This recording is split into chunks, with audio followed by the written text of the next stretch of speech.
አባታችን አባ ገብረ ማርያም ያደርጉት ነገር አለ። ስላሴ ጾታ አላቸው የላቸውም? ያገር ያለ መብረቅ ማለመምጣቱ ይሄ ማለት ብለው ይቅርታን በጣም ቀለል አድርገው ያዩታል። እና መቼና እንዴት ነው ሰው ይቅር ማለት ያለው? እግዚአብሔር ከክፎች እጅ እንደጠበቀ ያምናሉ። እሺ ከክፎች እጅ እንደጠበቃቸው ካመኑ በኋላ እነዛን ክፎች ይቅር ለማለት ግን ይቸገራሉ። ስለዚህ ጋር ያልተረዱት ነገር ምንድነው? እግዚአብሔር ከነዛ ክፎች እጅ ከጠበቀኝ ለጠበቀኝ እግዚአብሔር ውለታዬ ምንድነው? ለዚህ ምን መልስ ሊሰጡኝ ይችላሉ? በቃ አመሰግነዋለሁ እግዚአብሔር እንዲህ ስላደረገ አይደለም። እግዚአብሔር አመስገኝ አላለም። በሀገራችንም በጣም እየተቆላቆለ እየጠፋ እየደከመ ከምናየው ነገር አንዱ ይቅር የሚል ልብ ነውና ይቅርታ ምንድን ይመጣል? በሽምግልና ሕግም እንደዛ ነው። ስለዚህ አንድ ሰው የበደለ ከሆነ የበደለው ነው ሊክስ፣ የወሰደውን ካለ ሊመልስ። በሽማግሌዎች ፊት ራሱን የሚያዋርደው የበደለው ሰው ነው። የተበደለው እንደ ትልቅ ነው የሚታየው፣ የሚለመነውም እሱ ነው። አሁን በአስተራቂ ሕግ ስናየው የበደለ ሰው ተለማኝ ነው፣ እንዳያኮርፍ በጥንቃቄ ጭምር ማለት ነው።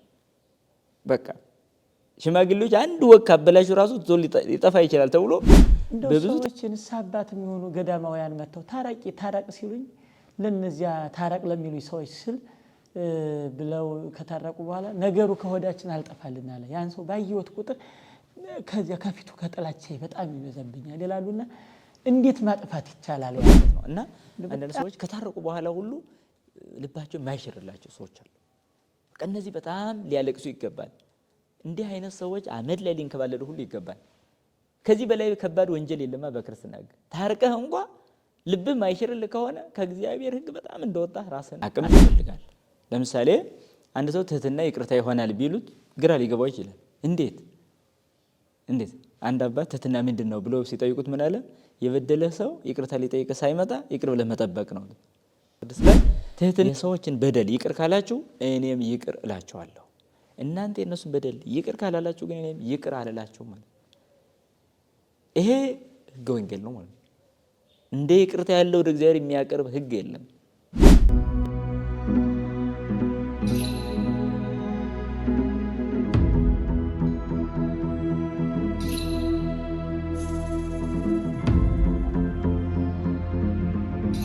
አሁን እንደተናገርኩ ፈለገ አእምሮ ሚዲያን ወይም ዩቲዩብ ቻናል አለ። እሱን ሰብስክራይብ ያደረጋችሁ ሼር፣ ኮፒ፣ ላይክ እያደረጋችሁ መጠቀም ይቻላል። ሌላውም እንዲጠቀም ማድረስ ይቻላል ማለት ነው። በስመ አብ ወወልድ ወመንፈስ ቅዱስ አሐዱ አምላክ።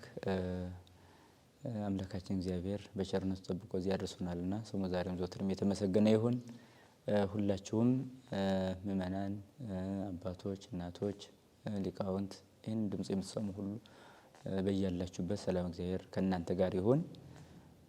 አሁን በዚህ የምንመለከተው እንዲያው ትንሽ ስለ ይቅርታ ነው ማለት የምንፈልገው እና በያላችሁበት ተከታተሉ። ኔታ እንኳን ደህና መጡልን። በእውነቱ ጉባኤያችን ፈለገ አእምሮ ሚዲያ በተከታታይ ትምህርቶችን እያቀረበ ምእመናንን ወደ እግዚአብሔርን ወደ ምእመናን ሁለቱም የሚገናኙበትን ፍጡርና ፈጣሪ አንድ የሚሆኑበትን የቤተክርስቲያን ዋና ተልእኮዋን ትምህርት እያስተማረ ይገኛል እና ከዚህ አንጻር እንደው ዛሬ ከእርስዎ ጋር ጉባኤያችንን ሕዝባችንን እንዲያስተምሩልን ካሰበው ትልቁና አንዱ ዋናው በሀገራችንም በጣም እየተቆላቆለ እየጠፋ እየደከመ ከምናየው ነገር አንዱ ይቅር የሚል ልብ ነውና ይቅርታ ምንድን ነው? እሺ እግዚአብሔር ይስጥልን።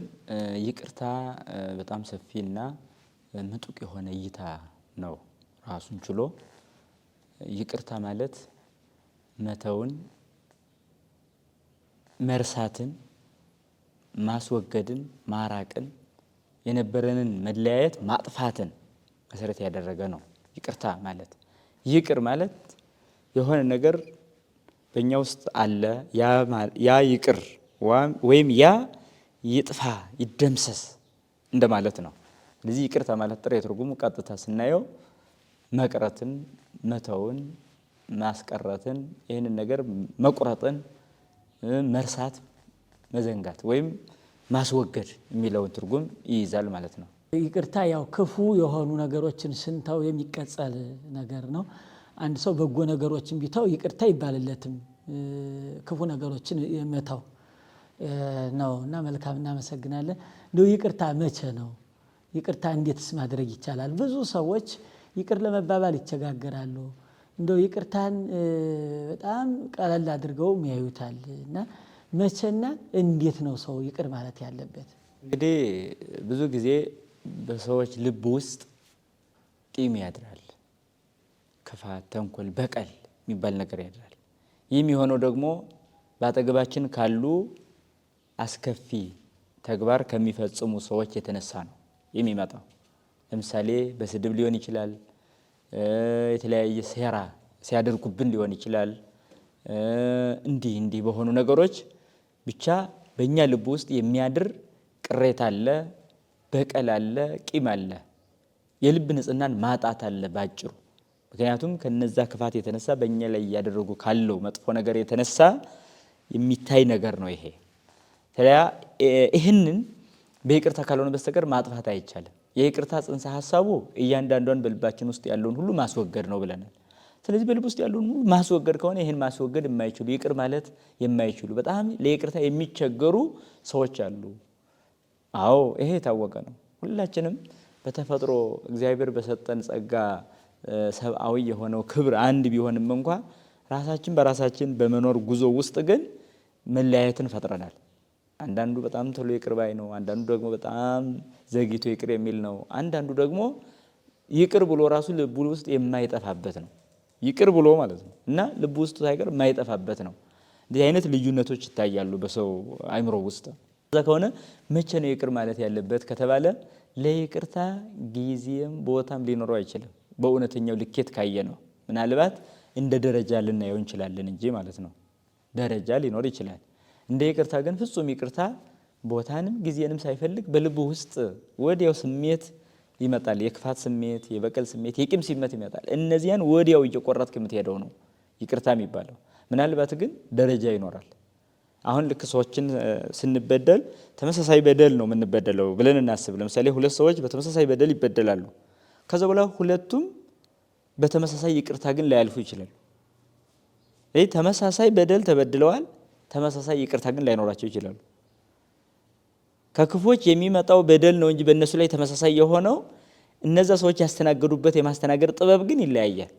አንደኛው በድክመቱ እንደ ድክመቱ ቂሙን ተሸክሞ በቀል እያሰበ እንደ በደለኝ ልበድለው፣ እንደ ገፋኝ ልግፋው በሚል ስሜት ነው የሚኖረው። ይቅር የማለት አቅም እያነሰው እየተቸገረ የሚጨነቅ ነው።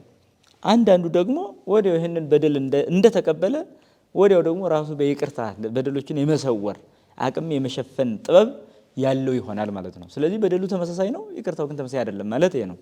እና ታዲያ ሰዎች በዚህ ሂደት ውስጥ ሊያስተውሉ የሚገቡ ትልቅ ነገር አለ። እሱም ምንድን ነው? እኛ አለን፣ የሚበድሉን ሰዎች አሉ፣ እግዚአብሔር አለ። አሁን እኛ አለን፣ በቃ አንድ ሰው እኔ ብሎ ራሱን ይጠራል። እኔ ያለው የሚበድለኝ ሰው አለ፣ እግዚአብሔር አለ። በቃ በእነዚህ በሶስቱ ላይ ነው ያለው ሁኔታው። ስለዚህ እኔ ያለው ካለ እሺ፣ የሚበድል ደግሞ ሰው አለ፣ እኔን የበደለ ሰው አለ ማለት ነው። ስለዚህ ያ የበደለኝ ሰው እኔን ሆን ብሎም ሊሆን ይችላል፣ ተሳስቶም ሊሆን ይችላል፣ ብቻ እሱ ያውቃል። እኔ አላውቅም ለምን እንደበደለኝ ራሱ። ከቅናት ተነስቶ የሚበድል አለ፣ ገንዘብ ለመውረር ተነስቶ የሚበድል አለ፣ ዝናውን ክብሩን በእኛ ላይ ለማድረግ የሚበድል ሰው አለ፣ ስለ ስልጣን የሚበድል ሰው አለ፣ ስለ ስሙ የሚበድል ሰው አለ፣ ስለ እንጀራው የሚበድል ሰው አለ። ብቻ አናውቅም።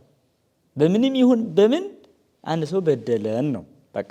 ስለዚህ የተበደለ ሰው እኔ አለው አለ። እሺ ተበድያለሁ፣ በጣም ጥሩ ይሁን። ከዛ ደግሞ የበደለ ሰው አለ። ከዛ ደግሞ ማን አለ? እግዚአብሔር አለ።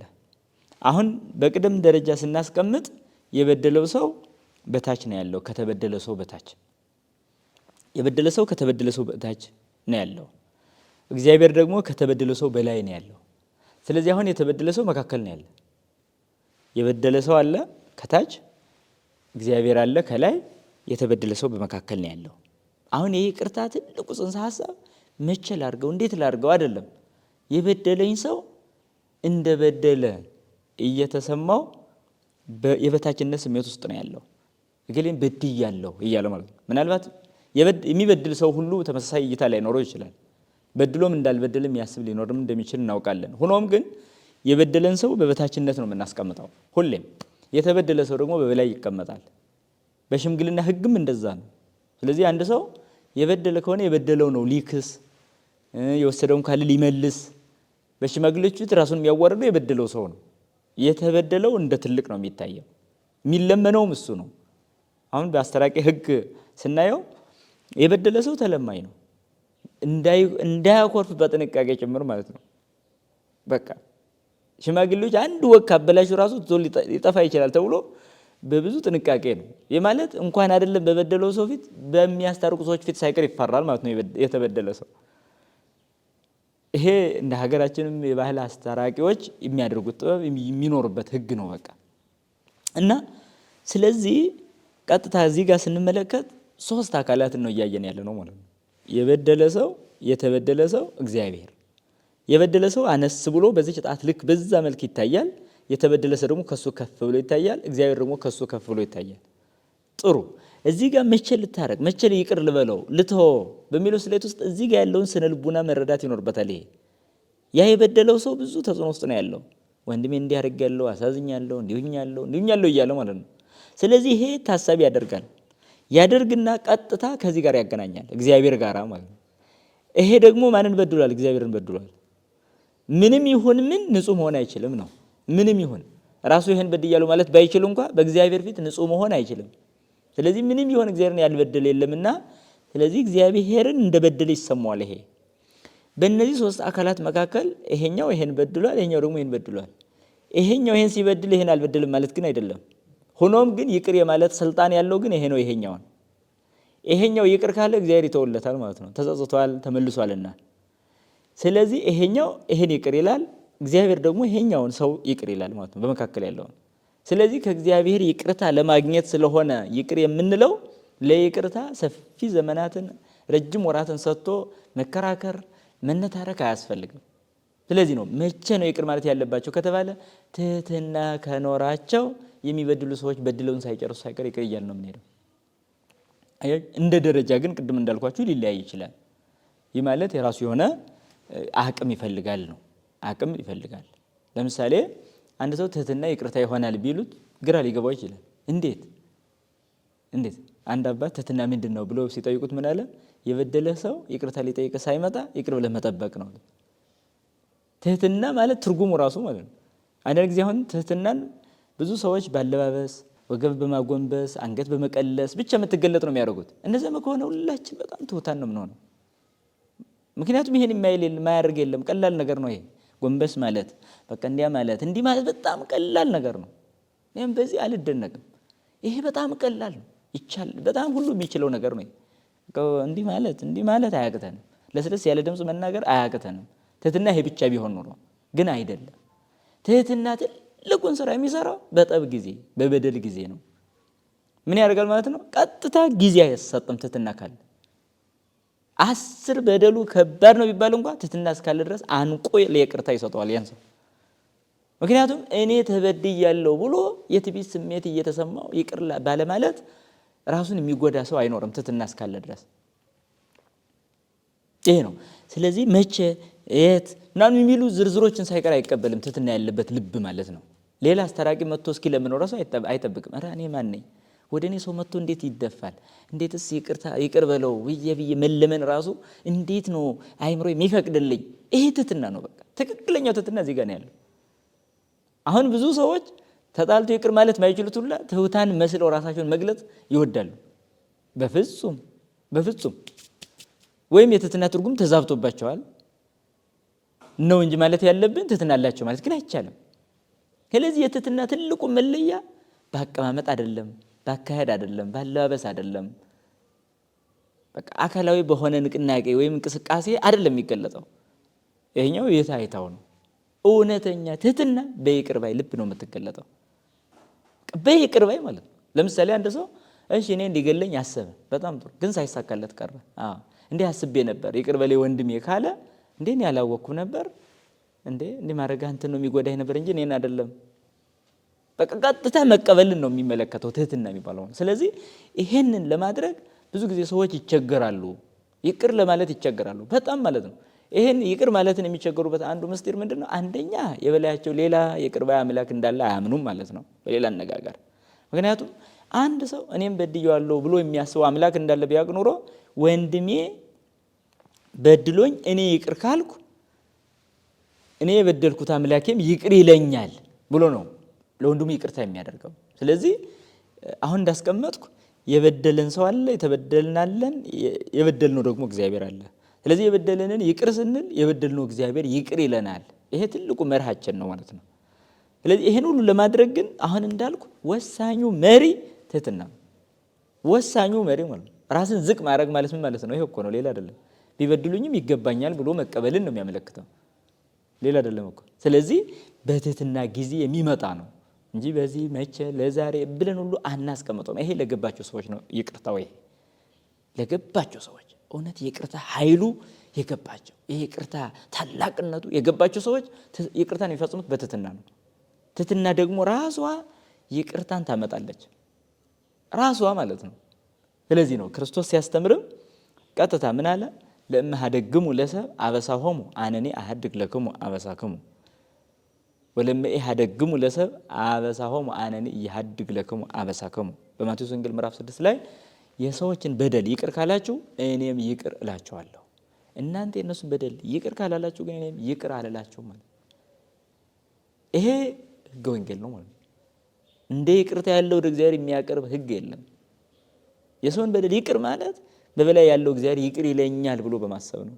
ስለዚህ እኔ ደረጃዬ እዚህ መሀል ከሆንኩ የተበደልኩ ከሆንኩ ከኔ በላይ እግዚአብሔር አለ፣ ከኔ በታች ደግሞ የበደለው ሰው አለ። እንዲያውም የበታች ነው ብዬ እንዳላሰብ ግን ትህትና ይከለክለኛል። ለዚህ ነው እንደ በደለኝ እንኳን ሳይሰማኝ ይቅር እንድለው እንድተወው የሚያደርገኝም ትህትና ነው። ያኛው እየተጸጸተ እያዘነ ሊመጣ ይችላል። ነገር ግን ከኔ ፊት ሲደርስ ግን ነፃነት ያለው እንዲሆን የማደርገው እኔ ነኝ። እንዳይንቀጠቀጥ ይቅር ይለኝ ሆነ አይለኝ ሆነ እያለ እየፈራ የመጣን ሰው በቀላል አንተ እኮ በቃ ሳትችል ቀርተህ ነው ምንም አይደለም እንዲያውም ይገባኝ ነኝ ብሎ ራስን ዝቅ ማድረግ፣ በዚህ ሰዓት ይቅርታም ይፈጸማል፣ ትህትናም ፍጹም ይሆናል፣ ስራውን ይሰራል ማለት ነው። ይህ ከሌለ ግን እገሌ እኮ ትህትና አለው እገሌ እኮ እንዲህ ያለው ተበድሎ ይቅር ማለት የማይችል ሰው በየትኛውም ስራ ትሁት ነው ተብሎ ሊጠራ አይችልም። በየትኛው መለኪያ ሊሆን ይገባል ይሄ። ምክንያቱም ትህትና ከፍቅር ተለይታ አታውቅም፣ ከይቅርታም ተለይታ አታውቅም።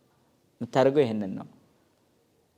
ስለዚህ ነው እና ትህትና የምንለው በእኛ ልብ ውስጥ ሲኖር ለመቼ ብሎ ዘመናትን አይሰጥም፣ የት ብሎ ቦታን አይሰጥም። በቃ ባለንበት በደረስንበት እስካለን ድረስ የምናደርገው ነገር ነው። ታዲያ በደሉ እስከምን ድረስ ነው የሚለው ደግሞ ሌላ ነገር ነው። በደሉ እስከምን ድረስ ነው? አሁን እንግዲህ ግላዊ ህይወትን መሰረት ያደረገ ነው የምናወራው፣ እያንዳንዳችን በግላችን የመዳን ጉዳይ ስለሆነ ማለት ነው። ስለዚህ እስከምን ድረስ ነው ሲባል በደል ብዙ አይነት ነው። ቅድም እንዳልኩ ሁለት ሰዎች ተመሳሳይ በደል ሊበደሉ ይችላሉ፣ ከፍተኛ ዝቅተኛ በደልም ሊበደሉ ይችላሉ። የሚፈቱት ግን በተለያየ መንገድ ሊሆን ይችላል። ወይም ደግሞ ይቅርታን የሚሰጡት በተለያየ መንገድ፣ አንዳንዱ ተለምኖ ነው፣ አንዳንዱ ራሱ ነው፣ አንዳንዱ ደግሞ ተለምኖ እምቢ እያለ ብዙ ጊዜያትን ፈጅቶም ነው። ስለዚህ ሶስት አይነት ነው ያለው ማለት። አንዳንዱ ዝም ብሎ በራሱ ይቅር የሚል አለ በራሱ። ሁለተኛው ደግሞ በጣም በሽማግሌ ተለምኖ ሽማግሌ አድክሞ ያም ሆኖ ደግሞ እየተጠማዘዘ ያም ሆኖ ማለት ነው እየተጠማዘዘ። አንዳንዱ ደግሞ ሽማግሌ ሲመጣ ሁሉ ተነስቶ በመሄድ እንዲሁ በቃ ዝም ብሎ እንዲህ እያለ የሚሰነብት የሚከርም ሰው አለ። ስለዚህ በዚያ ሁሉ ግን ይቅርታ ተፈጸመ ተብሎ ይወራል። ሆኖም ግን ለጊዜው ቃል እስከሰጠ ድረስ ማለት ካልሆነ በስተቀር የዛኛው ይቅርታ ከክርስትና አንጻር ሲመዘን ገና ነው። በእንቢታ ውስጥ የነበረ ሰው ገና ነው ብለን ነው የምንወስነው። ስለዚህ ታዲያ በደሉ እስከምን ድረስ ነው ከተባለ ህይወትን እስከ ማሳጣት ድረስ በሚያደርሱ በደሎች ሁሉ ሊሆን ይችላል። አንተ በህይወት እስካለ ድረስ የምትተው ለእግዚአብሔር ብለህ ነው። የጠበቀህን እግዚአብሔርን የምትክሰው ወይም የጠበቀህን እግዚአብሔር ውለታ የሚሆነው ያን ይቅርታ በማድረግ ነው። አንዳንድ ሰዎች እግዚአብሔር ከክፎች እጅ እንደጠበቀ ያምናሉ። እሺ፣ ከክፎች እጅ እንደጠበቃቸው ካመኑ በኋላ እነዛን ክፎች ይቅር ለማለት ግን ይቸገራሉ። ስለዚህ ጋር ያልተረዱት ነገር ምንድን ነው? እግዚአብሔር ከነዛ ክፎች እጅ ከጠበቀኝ ለጠበቀኝ እግዚአብሔር ውለታ ምንድን ነው? ለዚህ ምን መልስ ሊሰጡኝ ይችላሉ? በቃ አመሰግነዋለሁ እግዚአብሔር እንዲህ ስላደረገ አይደለም። እግዚአብሔር አመስገኝ አላጣም። እግዚአብሔር በባህሪው ምስጉን ነው፣ ለዘላለም የተመሰገነ ነው። የአንድ ግለሰብ ምስጋና ከእሱ ጋር ሄዳ እኮ እሱን የምትጨምርለት ነገር የለም። ታዲያስ ይሄ እግዚአብሔር ከዚህ ሰው የሚፈልገው ስለጠበቀው እንዲያመሰግነው ብቻ አይደለም። ታዲያ ስለጠበቀው ሊጎዱ ያሰቡት ሰዎች በይቅርታ ሲያልፍ ብቻ ነው ትልቅ ምስጋና አቀረበ የሚባለው በዚህ ሰዓት ነው። በቂም ውስጥ ያለ ምስጋና ሊደርስ አይችልም ወደ እግዚአብሔር። መታሰብ ያለበትም እሱ ነው። እሺ ለምሳሌ ሰዎች እኔን ሊጎዱ እያሰቡ ነው አሉ። እሺ እየጎዱኝም ነው እያየሁ እያወቅኩ ነው ልበል።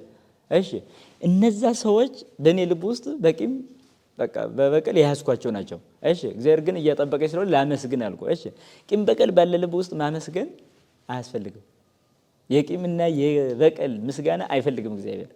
ንጹህ ሆነ እንድታመሰግን ግን ይፈልጋል። ስለዚህ ንጹህ ሆነ እንድታመሰግን ስለፈለገ አንተ ልታደርግ የምትችለው በቃ እነሱ አልተሳካላቸውም፣ እግዚአብሔር ግን የኔን ሕይወት ጠብቆኛል፣ ለጠበቀ እግዚአብሔር ምስጋና አቀርባለሁ፣ እነሱንም ይቅር እላለሁ። ይሄ ከሆነ ትክክለኛ ምስጋና እየቀረበ ነው ለእግዚአብሔር። ውለታም የሆነውም በዚህ ሰዓት ነው እንጂ ቂም በቀል ተሸክም የእነሱን ለመግደል እንዲያውም እንዳጠፉብኝ ላጥፋ፣ እንደበደሉኝ ልበድላቸው፣ እንዳደረጉብኝ ላደርግባቸው እያልኩ የማመሰግነው ምስጋና በእግዚአብሔር ፊት ተቀባይነት የለውም ማለት ነው። ምክንያቱም ጸሎቱም ተቀባይነት የለውም። ለዚህ ነው ጸሎቱ ለመስተቀይም ከመዘር ዘወርቅ ማእከለ አስዋክ፣ የቂመኛ ሰው ጸሎት በዘር በእሾህ ላይ እንደተዘራ ዘር ነው ይላል። ተቀባይነት የለውም ነው፣ አያፈራም ነው። ስለዚህ ለመቼ እስከዛሬ እስከዚህ የሚባል አይደለም። ይቅርታ በተበደልክ ሰዓት ወዲያው ይቅር ለማለት ራስን የምታዘጋጅበት ህይወት ነው። ይሄ ነው መታሰብ ያለበትም ትልቁ ጉዳይም እሱ ነው ማለት ነው። መልካም ቃለ ሕይወት ያሰማልን መምህር። በእውነቱ በጣም ጥልቅና አሁን መሬት ላይ የጠፋውን ትልቁን ሀሳብ ነው የገለጹልን። አንዳንድ ሰዎች በጥያቄያቸው እንደው ሰዎች የንስሐ አባት የሚሆኑ ገዳማውያን መጥተው ታረቅ ሲሉኝ ለነዚያ ታረቅ ለሚሉኝ ሰዎች ስል ብለው ከታረቁ በኋላ ነገሩ ከሆዳችን አልጠፋልን አለ። ያን ሰው ባየሁት ቁጥር ከዚያ ከፊቱ ከጥላቻ በጣም ይበዛብኛል ይላሉና እንዴት ማጥፋት ይቻላል? ያንን በጣም አብዛኛው ሰው ከሞትኩ በኋላም ከቀብሬ እንዳትቆም የሚሉም አሉ። በጣም አንየውና እንዴት መታው ይቻላል? ይሄ በጣም አስገራሚ ነው። የክርስትና ህይወት በእንደዚህ አይነት ህግ ነው የሚታወቀው የሚመዘነው። ከበድ ባሉ ጉዳዮች ውስጥ ተሰምቶ ባለ ሰዓት ነው ክርስትና ሊገዛህ የሚገባው። ይሄ በሌለበት አሁን ጥምቀት ሲሆን መገኘት፣ በዓል ሲሆን መገኘት፣ ትንሣኤ ሲሆን አርዶ መብላት፣ ነጫጭ ልብስ መልበስ፣ እንዲህ በስቶ መታየት፣ በቃ እንዲህ አይነት ሽሩሩ ስራዎች ክርስትናን አይገልጹም። ትክክለኛ ክርስትና የሚገለጸው በጣም ተበድለ ባለ ሰዓት፣ ልብ ተሰብሮ ባለ ሰዓት ወዲያው በይቅርታ ልብህን መሻር፣ ወደ እግዚአብሔር ባለህ ቀረቤታ ለእግዚአብሔር ባለህ ቀረቤታ ትልቁን ህይወት ማግኘት ነው እንጂ ክርስትና የሚባለው በእኔ ሰዓት ሰውን ሁሉ ያን ሰው የበደልን ላየው አልፈልግም የሚሉ ሰዎች አሉ። እውነት ነው፣ ላየው ራሱ አልፈልግም። እግዚአብሔር እኛን ሊያየን ይፈልግ ይሆን በዚህ ሰዓት? ይህም ጭምር መታሰብ አለበት። እግዚአብሔር የሁላችንም ጌታ ነው። እግዚአብሔር የሁላችንም ፈጣሪ ነው። እሺ ጥሩ፣ የበደለኝም ሰው የእግዚአብሔር ፍጡር ነው፣ እኔም የእግዚአብሔር ፍጡር ነኝ፣ የእሱ ልጅ ነኝ። እንደዛ ከሆንኩ የምገልጸው እሱን የኔ ይቅር ካለ እንዳለኝ እኔም የእሱን ይቅር በማለት ነው ልዘጋው የምችለው። እንኳን አይደለም ሌሎች አስታርቀን ራሳችን ቀድመን እንድንታረቅ ነው ወንጌል የሚያዝ። ስለዚህ በወንጌል ህግ የማይሄድ ከሆነ ክርስቲያን ሊባል አይችልም። ያ ሰው ነው በቃ መመዘን ነው አይደል? ይሄ መመዘን እኮ ነው። አሁን በክርስትና ህግ እኮ ሚዛን ነው። በቃ ይሄ የወንጌል ህግ ማለት ሚዛን ነው። ከሚዛን መካከል አንዱ እውነተኛ የክርስቶስ ሰው ነኝ የሚያስብለው የይቅርታ መንገድ ነው ማለት ነው። እሱ ያስተማረንም ይሄንን ነው። ወሶበ እንዘ ጸሩን ንሕነ በሞተ ወሉ ተሳሃለነ። ሐዋርያው በቅዱስ ጳውሎስ መልእክት ወደ ሮሜ ሰዎች ምዕራፍ 5 ላይ ጠላቶቹ ሆነን ሳለ በልጁ ሞት ይቅር አለን። በልጁ ማለት አሁን አብ በልጁ ሞት ነው ይቅር ያለ።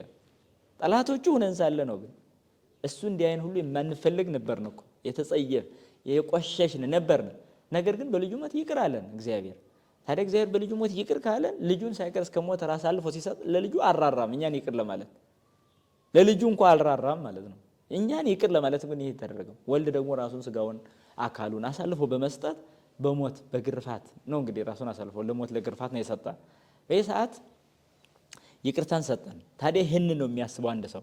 ስለዚህ አንድ ወንድሙ በድሎት አባቶች ማስታረቁ፣ ጎረቤት ማስታረቀ፣ ጓደኛ ማስታረቀ፣ ማን ማስታረቀ፣ እሺ ጥሩ እንታረቅ። ከታረቅን በኋላ ሁሉ በቃ ማይጠፋልን ለምንድን ነው ብሎ የሚያስብ ካለ አንደኛ ካለን ስሜት ያለን ስሜት ከክርስትናው ስሜት ጋር አልግባባ ስላለ ነው። አንዱ ይሄ ነው። ሁለተኛው ካለን አለማወቅ፣ በእኛ ላይ ሰፍኖ ያለ አለማወቅ አለ። ምንድነው አለማወቅ ማለት? ያ ሰው ነው እኔም ሰው ነኝ፣ ሁላችንም ወደ እግዚአብሔር የምንጓዘው። እሺ በቃ የበደለኝ አንድም ደፍሮ በድፍረት ሊሆን ይችላል፣ አንድም በስህተት ሊሆን ይችላል። እሺ ጥሩ፣ በድፍረትም ካደረገው ይሄን የሚያይለት እግዚአብሔር አለ። በስህተትም ካደረገው እኔም ነገ አንዱን ልበድል እችላለሁ። ስለዚህ ከዛ አንፃር ይቅር ማለቴ መተዌ ትክክል ነው ብሎ ለራሱ ያሳምናል። ይሄ ደግሞ ከምን ይመጣል? ከማወቅ ይመጣል። ስለዚህ አለማወቅ ሲኖር ይሄ ይከሰታል ማለት ነው። ሌላኛው ደግሞ እኛ ሌሎችን እንደማንበድል ከሚሰማን ስሜት የሚመጣ ነው። አንዳንድ ጊዜ እኔ አልበድልም ብሎ ከማሰብ የበደለን ሰው ሲያይ ሁሉ መጥላት ይመጣል ማለት። ይሄ ደግሞ ድፍረት ነው በራሱ ሌላ ወንጀል ነው። ይሄ ሌላ ኃጢአት ነው። ይሄ ሕገ እግዚአብሔርን እንደመጣስ ነው ራሱ። እኔ ኃጢአት የለብኝም ብሎ እንደማሰብ ነው። ስለዚህ ያ ስህተት ፈጽሟል፣ እኔም ነገ ስህተት ልፈጽም እንደምችል ማሰብ፣ ከዚህ በፊትም ስህተት እየፈጸምኩ ሌሎች ሰዎች ይቅር እያሉኝ እንደመጡ ማሰብ ይኖርብኛል። በዚህ ነው የሚጠፋው ይሄኛው። ስለዚህ አንደኛ ከገነፈለ ከወንጌል ሕግ ከወጣ ስሜት የተነሳ ነው እንዲህ አይነት የሚመጣው። ሁለተኛ ካለማወቅ፣ አለማወቅ የምንለው ቅድም እንዳልኩት ነው። እንደገና ደግሞ ከምን ይመጣ? እኔ አልበድልም ብሎ ከማሰብ ከትምክህት ይመጣል ማለት ነው። በተለይ ትምክህተኞች ሰዎች በበደለ ሰው ላይ ይቅር ማለት አይችሉም። ምክንያቱም ራሳቸውን በጽድቅ ስለሚመኩ ማለት ነው። እኔ አላጠፋም፣ እኔ አልበድልም ብሎ ነው የሚያስቡት። እንዲህ በማለታቸው ግን ኃጢአት እየሰሩ ነው። ይህም ለዚህ ነው አንድ አባት አንድ ሰው እኔ ኃጢአት የለብኝም ካለ ወዲያውኑ ኃጢአት ሰራ ያለው። ወዲያውኑ ማለት እኔ ንጹህ ነኝ ባለ ሰዓት ወዲያው ኃጢአተኛ ሆኗል። እኔ ኃጢአት የለብኝም ስህተት የለብኝም ካለ ወዲያው ስህተተኛ ሆኗል ማለት ነው። ስለዚህ እንደዛ ነው። እንዲህ አይነት ትምክህት ያለባቸው ሰዎች ሌላውን ሰው እንደበደሉ አይሰማቸውም። ስለማይሰማቸው እነሱ ሲበደሉ ያን ሰው ይቅር ካሉ በኋላ ስለ የማይጠፋ አደገኛ ቂም ቋጥረው ይቀጥላሉ።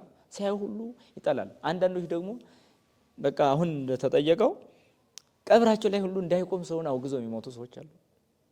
በቃ በጣም የመረረ ይሄ በጣም መራራ ህይወት ነው። እኛ ከሞትን በኋላ እኛ ጋር ቆመ አልቆመ አሁን እኛ እዚህ ጋር ቁጥጥር ረገና እኛ ከፊቱ ልንቆም አይደል? እንደገና ዝም ብሎ ይሄ በጣም አደገኛ እኮ ነው። አሬሳ ጋር ድንጋይ እንኳን ሊቆምብን አይደለ እንዴ? እንኳን ሰው ቆሞ ድንጋይ ራሱ እኛ ላይ ሊጫን ነው። ይህ ሁሉ ሆኖ ከሬሳ ጋር ፉክክር ሁሉ የሚገጥሙ ሰዎች በሞቴ ላይ አትኩ፣ በቃ እንደዚህ አትገኝ፣ በቃ እንዴ ለዚህማ የመጣስ ቢመጣ ምን እናደርገዋለን? እኛ እኮ ወደማያልፈው ዓለም ሄድን። እኛ እኮ ወደ ምንጠየቅበት ሄድን። በቃ አለቀ። ለዛ ማልቀስ ነው የሚገባ ወይስ ከሞትክ በኋላ እኔ ስቀበር ሰው እንዳይቆይ ገሌ እንዳይቆይ እኔ የምጠላው ነው እኔ ረግሜዋለሁ? እንዲህ አይነት ምን አስፈለገ?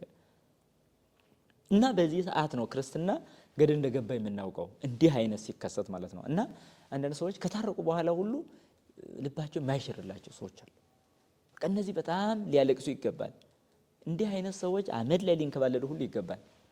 ከዚህ በላይ ከባድ ወንጀል የለማ በክርስትና ሕግ። ታርቀህ እንኳ ልብህ ማይሽርልህ ከሆነ ከእግዚአብሔር ሕግ በጣም እንደወጣህ ራስን አስብ።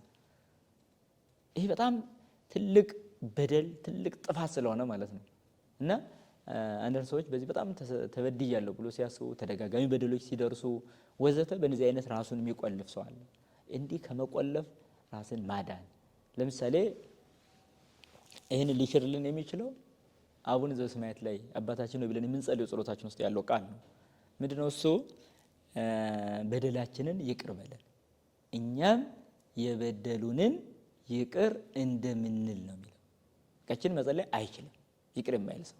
እርግጠኛ ሆኜ የምነግራችሁ ይቅር የማይል ሰው አቡነ ዘበሰማያትን እስከ መጨረሻ መድገም መጸለይ አይችልም።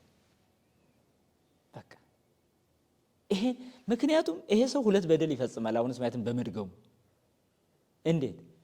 አንደኛ የመጀመሪያው በደል አለ ምን የሚለው ይቅር አልልም ማለቱ።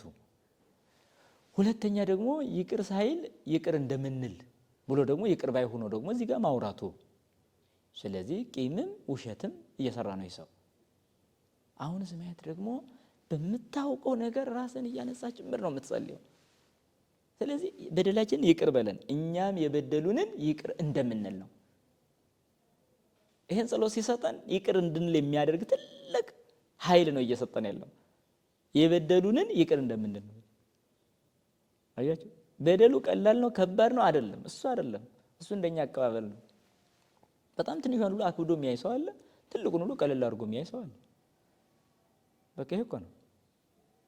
ለምሳሌ በቃ ጥቂት ገንዘብ የተወሰደበትም ብዙ ገንዘብ የተወሰደበትም በእይታው ግን ልዩነት ብዙ የተወሰደበት እንደ ጥቂት እንደ ብዙ ሊታይ ይችላል። ይሄ የየራሱ ደረጃ ነው። ሆኖም ግን ጸሎቱ ራሱ አያሳልፈንም ነው። አንድ ሰው በቃ ይቅር እምቢ አለኝ ካለ አቡነ ዘበሰማያትን መድገም ማቆም ይኖርበታል እንደማለት ነው። እኔ አስታውሳለሁ በገጠር እንደው በዚህ ማስታረቅ ስራ ላይ ደስ ነው የሚለኝና እኔ ሳልወለድ የተጣሉ ሰዎች ነበሩ። አንዱ አባቴ ነው፣ አንዱ ደግሞ ጎረቤት ነው። እኔ ሳልወለድ ነው የተጣሉት። ከተወለድን በኋላ የምናውቀው ተጣልተው ነው እንጂ ከዛ በኋላ በሆነ ነገር ተጣሉ የሚባል አይደለም። ተጣልተው የሚኖሩበት ራሱ ይሄ ነው የሚባል ግን አይደለም። እና ይኖራሉ። እና እኔ እያደኩ መጣሁና አንድ ስራ ለሰራ ሰው እስኪ እነዚህ ሁለቱን ላስታርቅ። በጣም ገረም የሚያደርገው ደግሞ በመካከል ላይ ብዙ ሽማግሌዎች ተነስተው መልሰው አባብሰዋቸው ነው የሚተው እንጂ ማስታረቅ አይችሉም። ሁለቱም ጋጠ ወጥ አይነት እየሆኑ ማለት ነው። እና ይቸገራሉ። በቃ እስኪ ብዬ አባቴን ሳማክረው ከሱ ጋር በል እንዳትሞክር እንዳታስብ።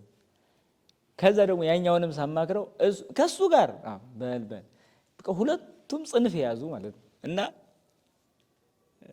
በጣም ከፋኝ። እንዴት ነው ማደርገው?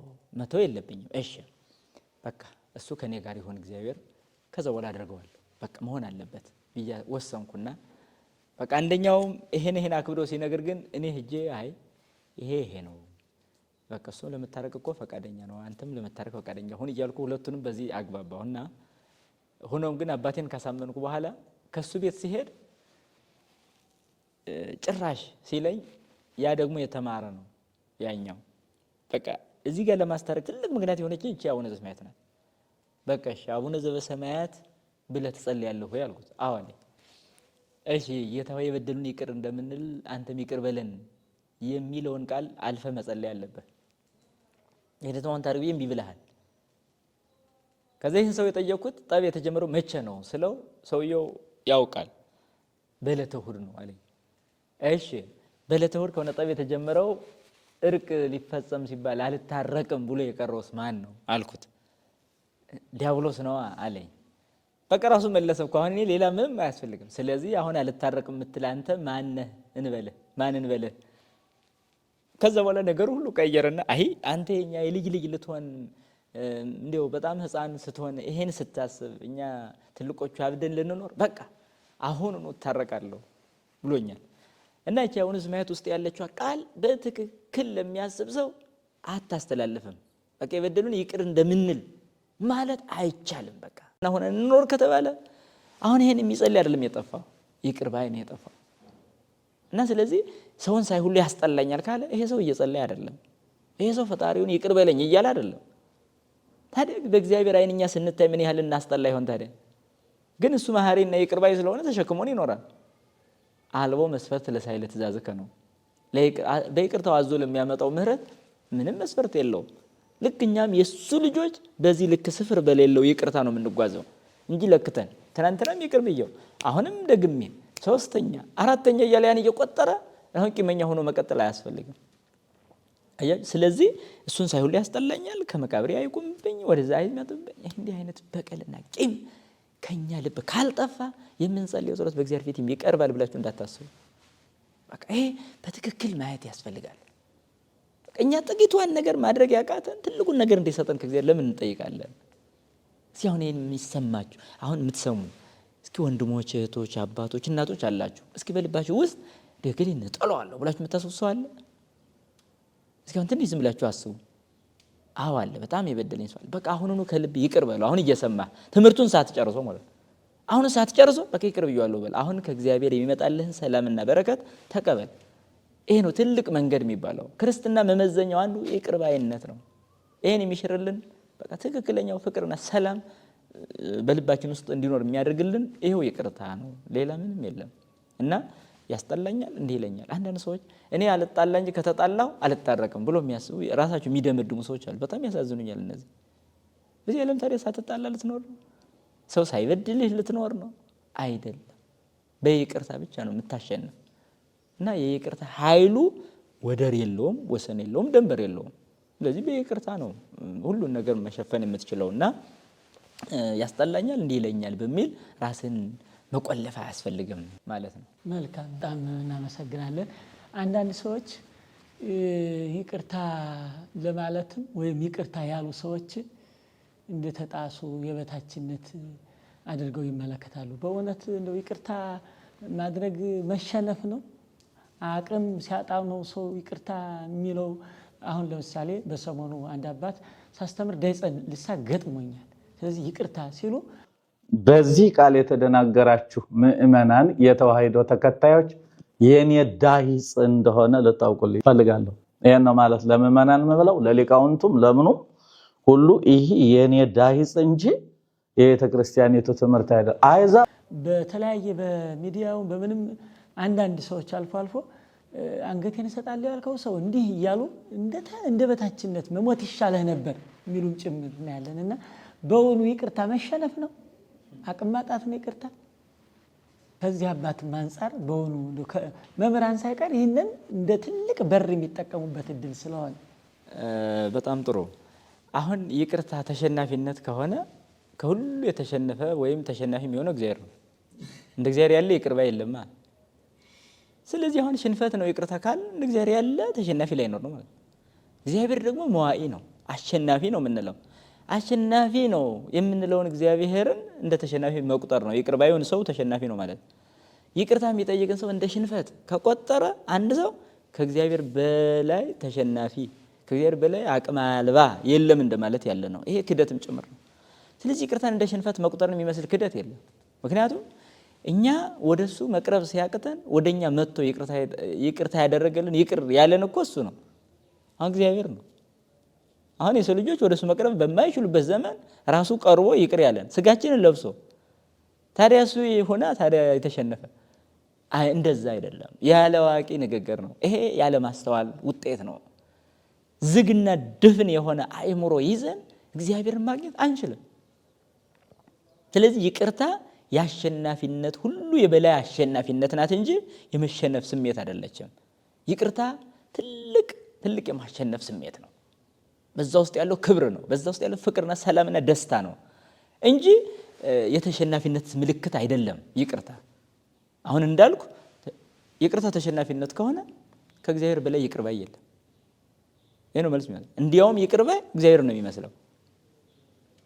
የሰውን በደል የሚሰውርና ሲበደል ይቅር ባይ ሰው ፈጽሞ እግዚአብሔር ነው የሚመስለው። ማን ይመስላል ካላችሁ ማለት አሁን በድለውት አሁን ይቅር እያለ የሚሄድ ሰው አሁንም እየበደሉት ይቅር እያለ የሚሄድ ሰው ፈጽሞ እግዚአብሔርን ይመስላል። እግዚአብሔር እኮ ንስሐን የሰጠን እኮ ይቅር ሊለን ነው። እኛ ንስሐ ስንገባ እግዚአብሔርን እያሸነፍነው ነው። እሱ ተሸናፊ አቅም አልባ ነው፣ እኛን መኮነን ስለማይችል ነው ልንለው ነው አይደለም። እሱ ሊተውልን እኛ ልንጸጸት ልናለቅስ ነው የታዘዝ ነው። ስለዚህ እሱ በደልን ይቅር ይላል። ይተዋል ስንል ይሸነፋል ማለት እኮ አይደለም። ይተዋል ስንል እኮ መተው፣ ይሄ እኮ የማሸነፍ ነው። መተው ማለት እኮ ማሸነፍ ነው በራሱ እና ስለዚህ ይቅርታን እንደ ቀላል እንደ ሽንፈት ወይም ደግሞ እንደ ተራ ነገር መቁጠር በእግዚአብሔር ላይ እንደ መቀለድ ጭምር ነው። ይቅር ባዩ እግዚአብሔር ነው። ሌላው አሁን እንደተነሳው ይቅርታ አንዳንድ ጊዜ ከግለሰብ ጋር፣ አንዳንድ ጊዜ ከቤተክርስቲያን ጋር፣ አንዳንድ ጊዜ በጥቅሉ ሀገር ጋር ጭምር ሊሄድ ይችላል። አንድ ሰው ከአንድ ሰው ጋር ባለው ግጭት አንዱ ቢበድለው ከሱ ጋር ያለው ይቅርታ አንድ ነገር ነው። እንደገና ደግሞ አንድ ሰው ከቤተክርስቲያን ስርዓት አንጻር፣ ከቤተክርስቲያን ሕግ አንጻር፣ ሃይማኖት አንጻር፣ ከህዝብ ከምእመናን አንጻር በድሎ ከሆነ ደግሞ ይቅርታ ሊጠይቅ ይችላል። እንደ ህዝብ የበደለው እንደ ህዝብ ነው፣ እንደ ግል የበደለው ደግሞ እንደ ግል ነው የሚጠይቀው ማለት ነው። ስለዚህ አሁን ከተነሳው ጥያቄ አንጻር በሰሙኑ አባታችን አባ ገብረ ማርያም ያደርጉት ነገር አለ። ስላሴ ጾታ አላቸው የላቸው? የላቸውም። ያገር ያለ መብረቅ ማለት መምጣቱ ይሄ ማለት በምስጢረ ስላሴ ዙሪያ ላይ ህጸጽ የትምህርት ህጸጽ ተሰምቶ ነበረ። በዛ ላይ ህዝቡ ጮኸ። አትጮህ አይባልም። ህጸጽ ከታየ ግድ መጮህ ይኖራል። ምክንያቱም እንደ ቀድሞ አይደለም። ቀድሞ የሆነ ሰው አንድ ቦታ ላይ ነው ስህተት የሚፈጽመው። እዛ ቦታ ያሉ አካባቢ ያሉ ሰዎች ናቸው ይዘው የሚያርሙት የነበረው። አሁን ግን አንድ ቦታ ላይ ስትናገር ሁሉም ላይ ነው የሚሰማው። ስለዚህ በዛ አንፃር አስተዋዩም ይሰማል፣ የማያስተውሉም ይሰማል። ሁሉም ስለሚሰማ በሁሉም ተሳተህ ትቀመጣል። ከዛ በኋላ ሁሉ ይጮሃል። በስርዓት እንገስጻቸው፣ እስኪ እንጠይቃቸው፣ ምን ለማለት ነው እንዲህ ሁኑ እንዲህ አድርጉ ለማለት ራሱ ቦታና ጊዜ የማያሰጥ ዘመን ነው አሁን። ካፌ የሚወጣው ሁሉም ላይ ስለሚደርስ ማለት ነው። ስለዚህ ጉባኤ ተሰርቶ ቁጭ ብሎ የሚወያዩበት ዘመን አይደለም። እንደምታዩት ማዋከብ ላይ ብቻ ትኩረት ያደርጋል።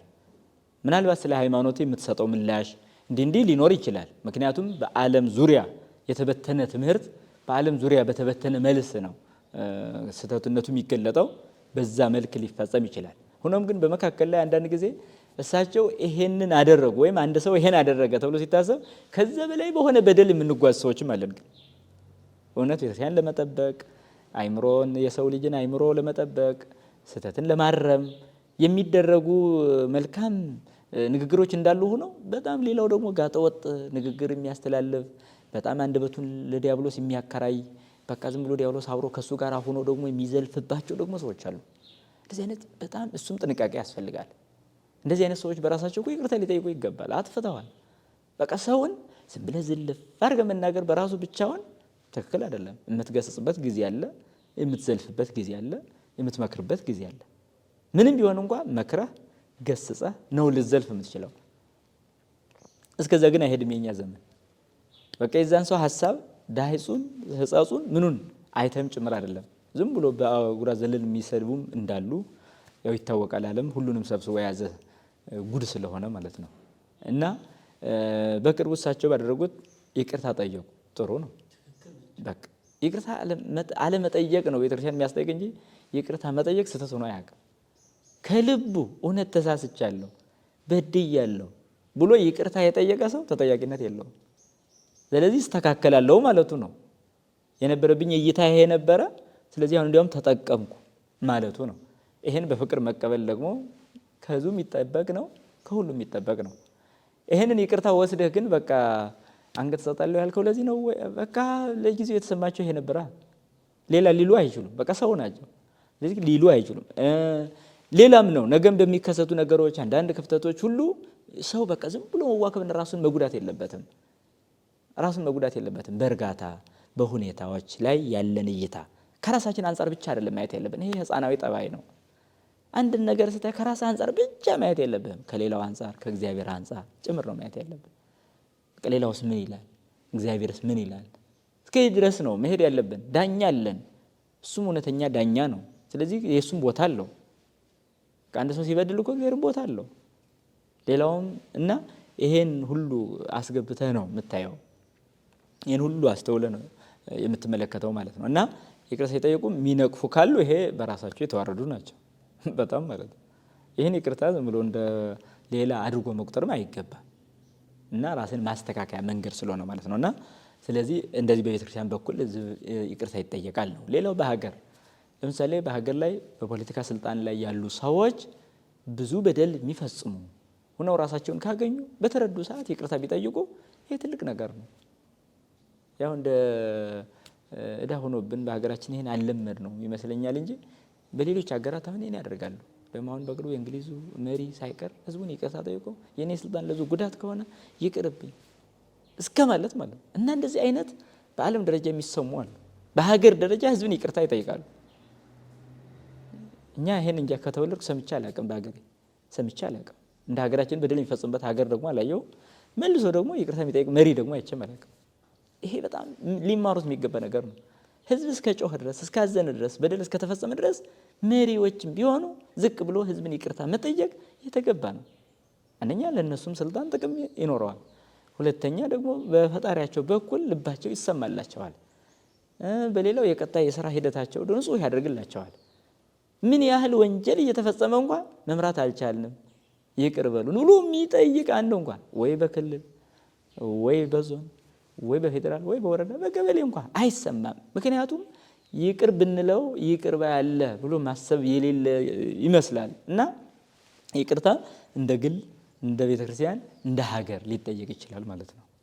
እንደዛ አይነት ይቅርታ ሊከናወን ይሄ ይቅርታ ግን ትልቅ የንጽህና የትህትና መንገድ እንጂ የሽንፈት መንገድ ግን አይደለም። ወይም በቃ ሰው ተሸነፈ በቃ እንደዚህ ነው ማለት አይደለም። ብንሸነፍስ ነውሩ ምንድነው? ነውሩ ምንድነው? ስለዚህ ይሄ ታሳቢ ተደርጎ ነው ስራ ሊሰራ የሚገባው። እያንዳንዱ ግሉም ይቅርታ ሲያደርግ የይቅርታን ኃይል ተረድቶ ነው ሊሆን የሚገባው። እንደገና ደግሞ ህዝብና ህዝብ ይቅርታ ሊኖር ይችላል። ለምሳሌ የአንድ ጎጥ አካባቢ ተጋጅቶ ሊኖር ይችላል። ያም በጋራ ደግሞ የብዙሃን ነው። የአንድ ክልል ይቅርታ ሊጠይቅ ይችላል እርስ በርሱ ማለት ነው። ብዙ ደም መቀባባቶች አሉ፣ ብዙ ንብረት መወራረሶች አሉ፣ ብዙ ያለፉ በደሎች አሉ። እነዛ ነገሮችን አንስቶ ይቅርታ ሊጠይቅ ይችላል። ስለዚህ በዚህ ሰዓት ይሄ የጋራ ይቅርታ ይባላል። ይሄ ደግሞ እንደ ሀገርም እርስ በርሱ ህዝብ ይቅርታ መጠያየቅም ሊኖር ይችላል ማለት ነው። አንድ በኩል ያለው በአንድ በኩል ያለውን ቢጎዳ የሆነ ነገር ቢፈጽም ይቅርታ መደራረግ ይቻላል ማለት ነው። እና ይሄ ዝም ብሎ የሽንፈት ወይም ደግሞ ዝም ብሎ የፈሪነት ምልክት አይደለም። ይቅርታ ሰዎች እንደሚያስቡት የፈሪነት አይደለም፣ ትልቅነት ነው። እንደ ይቅርታ ያለ የሰብአዊ ትልቅነት መገለጫ የለም። እንደ ይቅርታ ያለ የእውቀት የብስለት ማማ የመረዳት ጫፍ የለም። እንደ ይቅርታ ያለ የመረዳት ጫፍ የለም። በጣም እና አንዳንድ ጊዜ በጣም ሰዎች ይቅርታን ካለመረዳት የተነሳ ለይቅርታ የሚሰጡት ስያሜ አስተያየት በራሱ የወረደ ሆኖ እናገኛለን። እና ስለዚህ ይቅርታ በጣም ትልቁን መረዳት ያዘለ ህይወት እንጂ እንደሚሉት ቀላል የሽንፈት መንገድ ወይም ደግሞ የፍርሃት ስሜት አይደለም። በይቅርታ ልብ ውስጥ ፍርሃት የለም። አለመፍራቱ ነው ይቅር እንዲልም የሚያደርገውና ይቅርታ ሽንፈት ከሆነ ከሁሉም ተሸናፊው እግዚአብሔር ይሆናል። ይቅርታ ፍርሃት ከሆነ ከሁሉም ፈሪው እግዚአብሔር ይሆናል። ስለዚህ ይቅር ባዮች እንደ እግዚአብሔር ናቸው የሚለው መሪ ቃላችን ይሆናል ማለት ነው። ስለዚህ ይቅርታ ግል በግል ጋራ በጋራ በቤተ ክርስቲያን በሀገር ጭምር ሊፈጸም የሚችል ነው ማለት ነው። በጣም እግዚአብሔር ያክብርልን። እውነቱ ትልቅ ነገር ነው።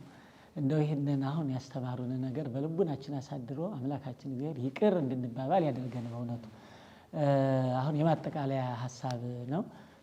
የይቅርታ ጥቅምና በይቅርታ የተጠቀሙ አባቶችም ካሉ ይህ ይቅርታ ጥቅሙ በጣም ጥሩ ነው። አንደኛ ለራስ ነው ይቅርታ ጥቅሙ፣ በቃ ለራስ ነው። ለዛ ይቅር ለምንለው ሰው አይደለም የሚጠቅም ለኛ ነው።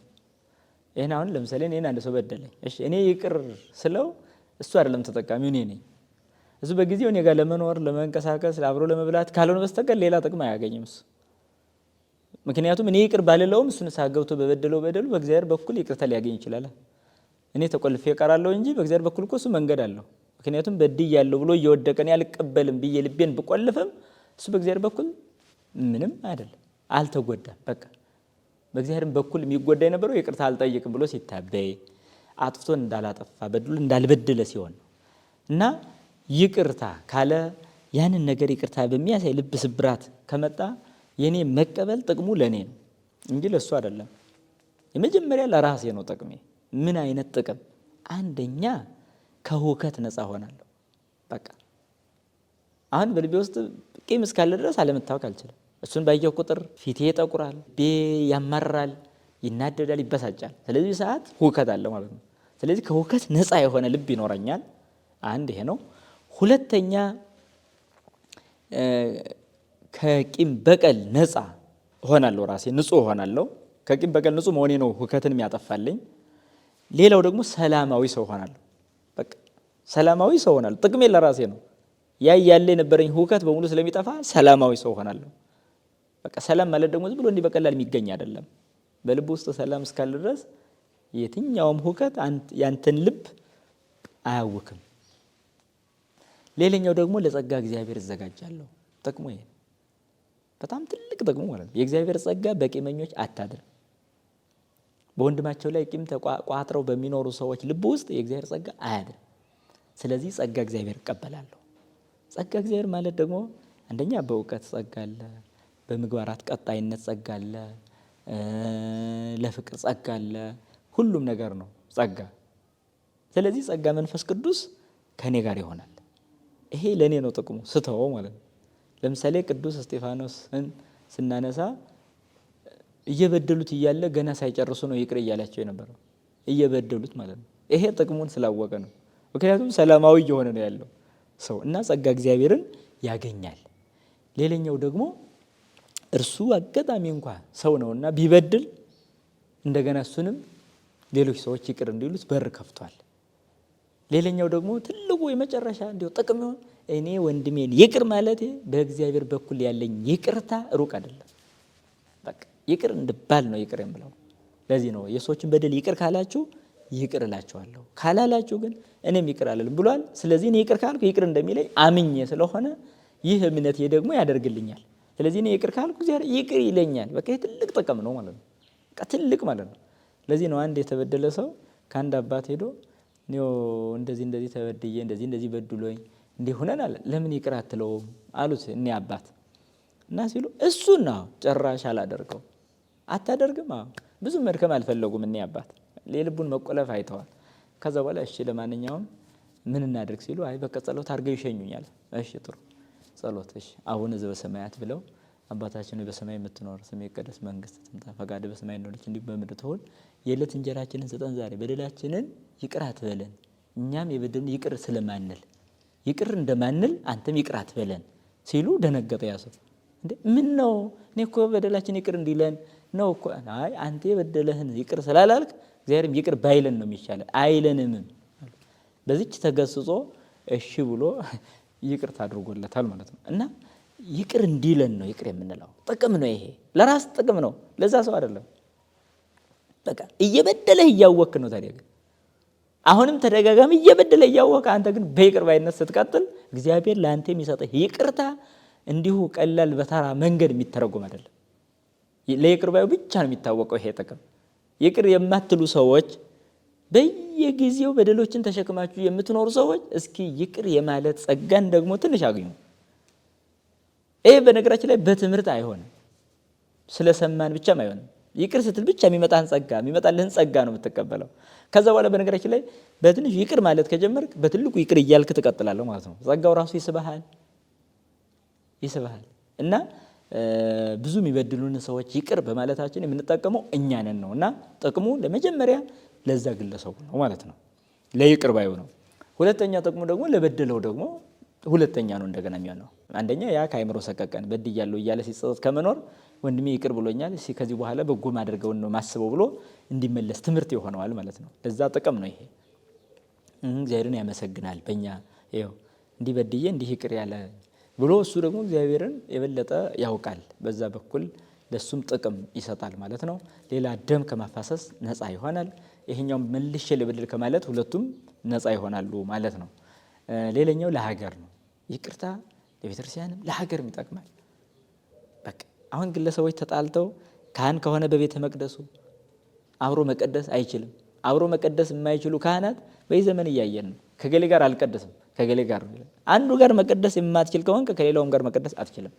ይሄ ደግሞ ይነገራቸው በጣም ከገሌ ጋር ልቆርብ አይገባም ካለ ከማን ጋር ሊቆርብ ይችላል ታዲያ?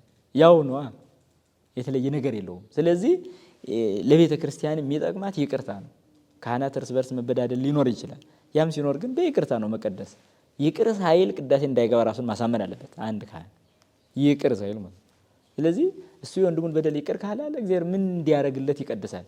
ቁርባኑ ለምንድን ነው? ስርየት መጠየቁ ራሱ ለምንድን ነው?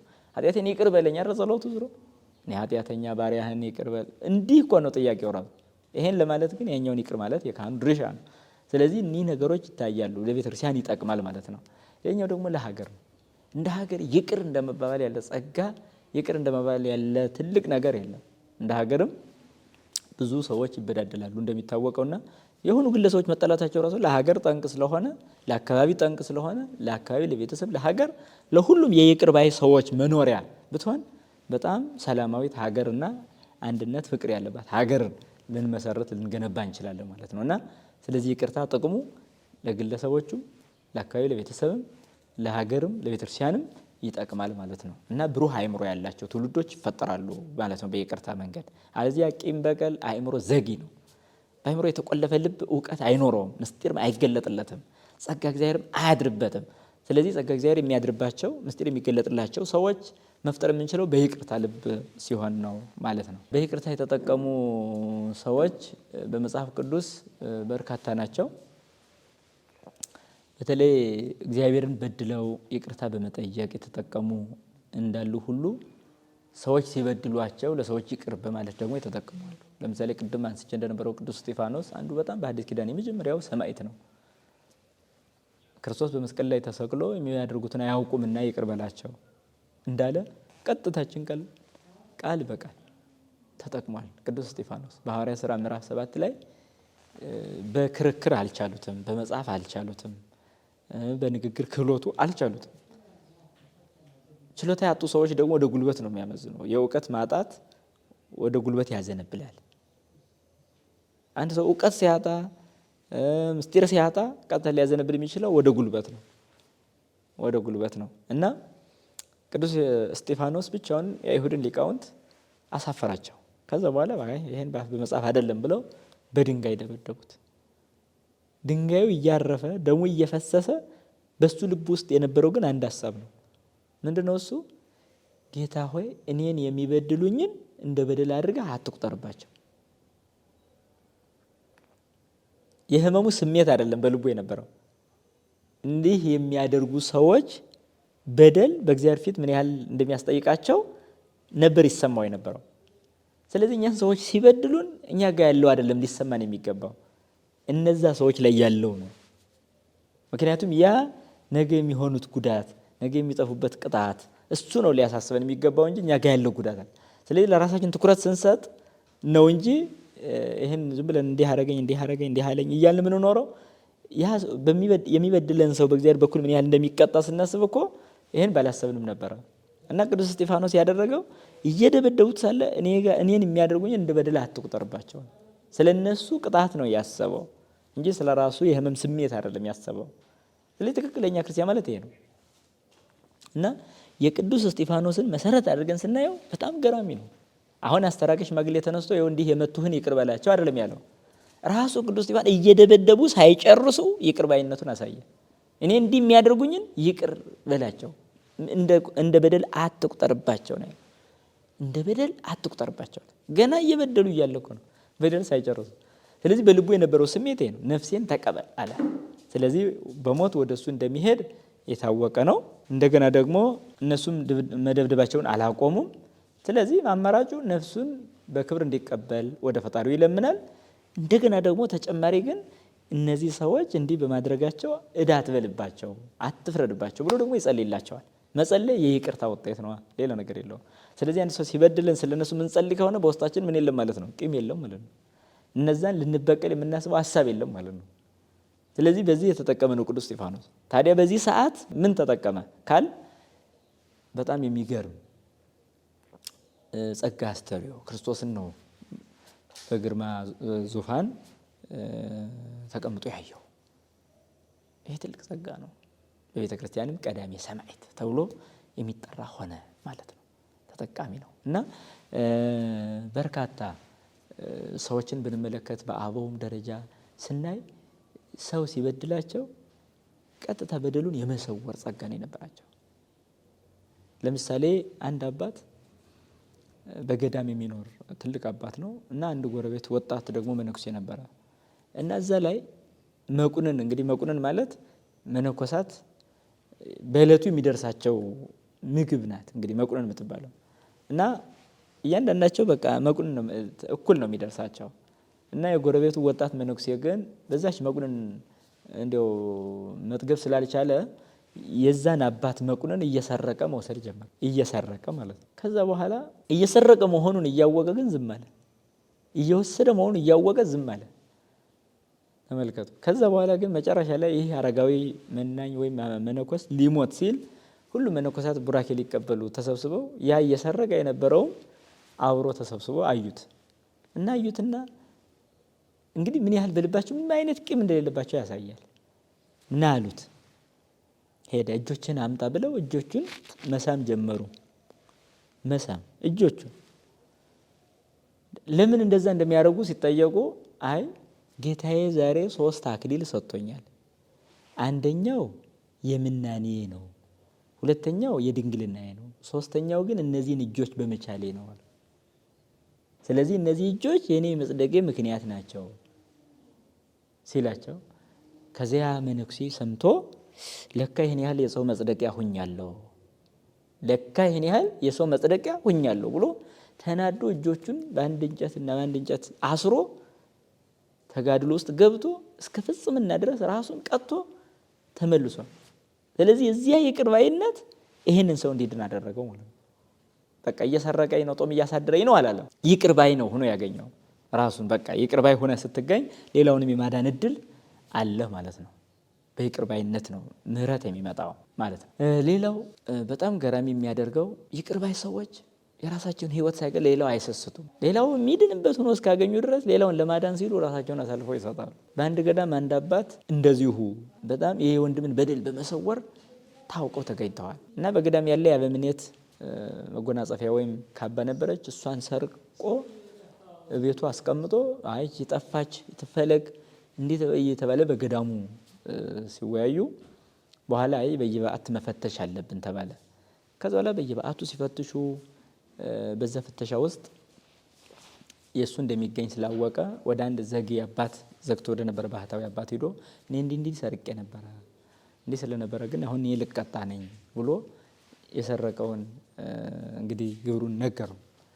ሲነግረው እኔ አባት ግን እንዴት ይሄን ታረጋለህ ብሎ አይደለም በጥላቻ ያዩት። አምጣ ያንቃና አንተ ንጹህ ሁን አሉት። ያን ለማዳን ነው። ከዛ በኋላ አምጥቶ ሰጣቸው። እሳቸው እዚህ አስቀምጠው በኋላ የዛ ሰው ሲፈለግ የለም ቤቱ ላይ የለም። በቃ የቀረው የዛ አባት ብቻ ነው። ስለዚህ ከዛ አንፃር የሱ ቤት ሲታይ ግን ነበር። በይሳት ይሄ ነው ማለት ነው የሰረቀው ተብሎ ተደበደበ ማለት ነው። ከበዓቱ እንዲወጣ እንዲታሰር ጭምር ተፈረደበት። ይሄንን የተቀበለው ስለሰረቀው ወንድሙ ነው። ይሄ የይቅር ባይነት ጸጋ ነው። እኛ እኮ በድልን የምናየውን ሰው እንኳን አይደለም ራሳችንን በድሉ ሌላውን ሲበድል ያየነውን ሰው ራሱ መሸፈን አንችልም። ይህ ማለት ግን ፍትህን ማጥፋት አይደለም። እንደ ፍትህ ሊመለስ በሚገባው ሊገሰጽ የሚገባል። ልንሰውር የሚገባ ደግሞ የራሱ የሆነ ደረጃ አለው፣ መንገድ አለው። አሁን ይሄ በቃ አለቀ፣ ራሱን አሳልፎ የሰጠው ምርጫ ያደረገው ይሄ ነው። ከዛ በኋላ ግን ራሷ ከአባዋ መስክራ መሬት አልነቃነቅ ብላ እንዳለ ተጣብቃ ንጽህናዋን መስክራለች። በኋላ ያ ሰው መጥቶ ይቅር በሉኝ አባቴ፣ በቃ ሁላችሁም ገዳማውያን ይቅር በሉኝ እኔ ነኝ የሰረኩ ብሎ ራሱን ገልጿል ማለት ነው። ያም እንዲድን ምክንያት የሆነው ይቅር ባይ አባት ነው። ስለዚህ እያንዳንዱን የቅዱሳንን ታሪክ ብትመለከቱ በይቅር ባይነት ነው የሚያልፉት። ሳይበደሉ ኑረው አይደለም። ታዲያ ይቅር በማለት ነው። ታዲያ ይቅርታ የጽድቅና የኃጢአት ጎዳና መለያ ናት።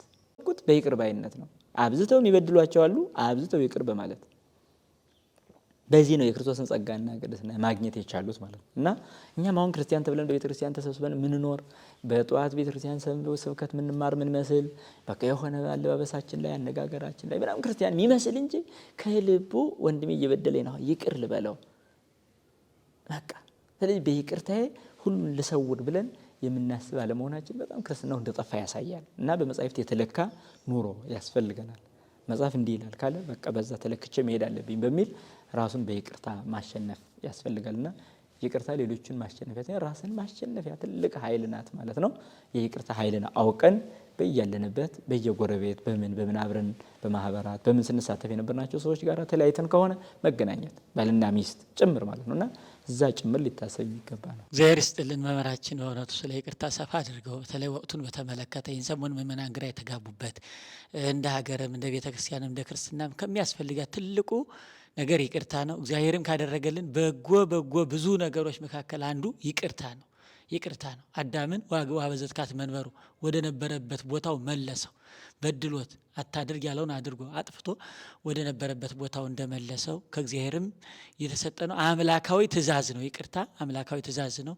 ቤተክርስቲያናችን የክርስትናችን መለኪያ መሆኑን አሳይተውናልና ሀብተ መምህራንን ያድልልን፣ መካሪ አባት ያሳጣን፣ በሆኑ የሰማነውን በልቡናችን ያሳድርልን። ውድ ተመልካቾች ኦርቶዶክሳውያን ይህንን የይቅርታ ትምህርት ክታችሁ ይቅር የሚሉትንም ትልቅ ቦታ ይቅር ያላሉትንም ወደ ይቅርታ እንዲመጡ ሁላችንም አስተማሪ መካሪ ልንሆን ያስፈልጋልና ሀገራችንን በይቅርታ ወደ ነበረች ሰላማዊ መልስልን። እግዚአብሔር ይስጥልን።